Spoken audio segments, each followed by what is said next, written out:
All right, I'm going to show you how to create an assignment. And now that you've created your course, we need to start adding content to it.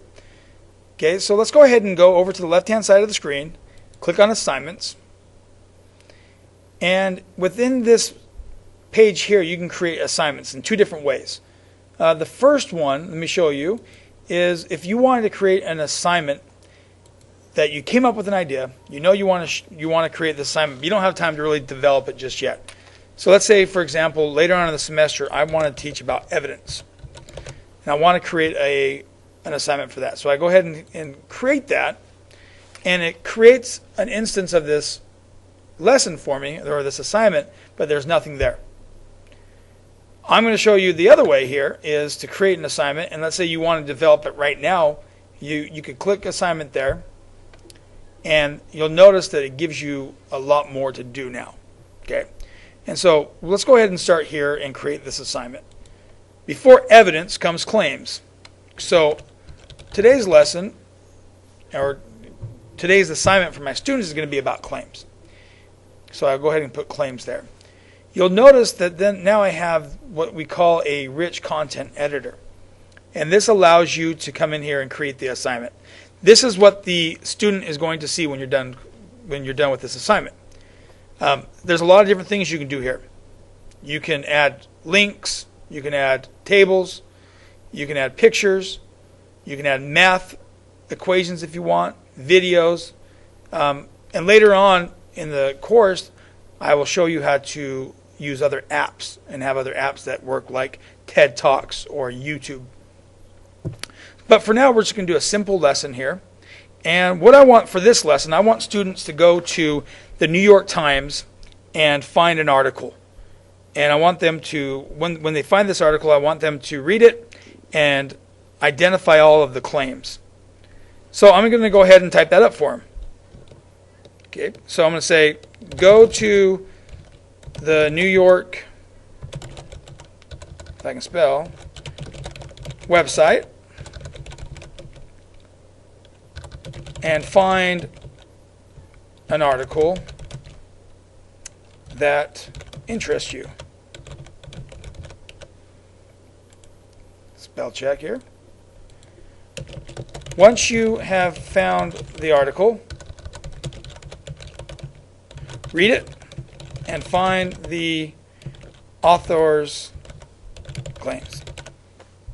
Now I'm going to make this easy for my students. I'm going to go ahead and hyperlink New York Times so they can click on it right here and go to the website without having to open up a new browser for them or a new window and type that in.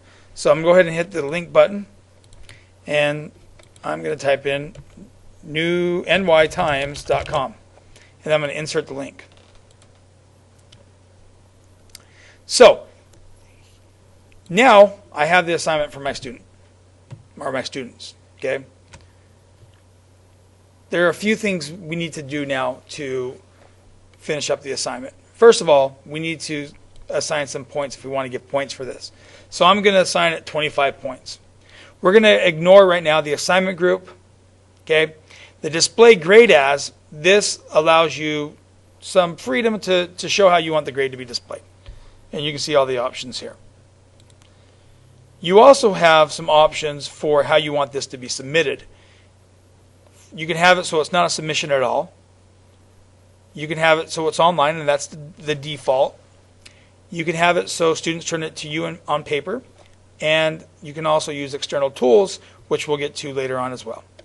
So we're going to just stick with the online. And I'm going to go ahead and select the text entry. What the text entry is it gives the student this same rich content editor that you have to create the assignment. So they can include links, they can put videos, they can put pictures, they can do all sorts of different multimedia within their submission.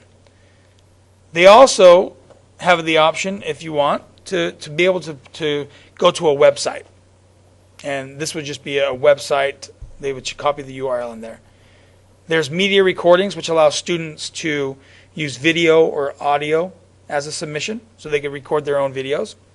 And then file uploads. And within the file uploads, if you, let's say you just want it to be a Word doc, you could limit it to just being Word doc or PDFs. We won't get too much into the group assignments, but also you can have students work in groups, and it gives you the options to pick. They can pick their own groups, or you can pick groups for them. We won't get into that. We also won't get into the peer reviews just yet. So the next step is creating the due date. So if I want this to be due on Friday the 30th, I can do that, but I also can put a time. So I want it in by 12 o'clock in the a.m. Okay.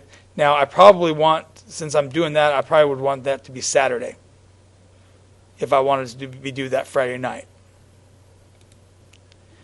Available from just gives you the option is when do you want the student to see this assignment? If it's going to be due this Friday at midnight, then maybe you want them to get the assignment on Monday. Maybe you want to give it to them 2 weeks. Maybe it's just the day before. So that just allows you to, this is when the student's going to see the assignment. And then to the until part here, you can cap it. Let's say that you don't want them to be able to work on it past the due date, then you would just select the same date that it's due. And what this does is now when the student tries to submit something after that date, it'll just say, sorry, this is already past due, you can't submit.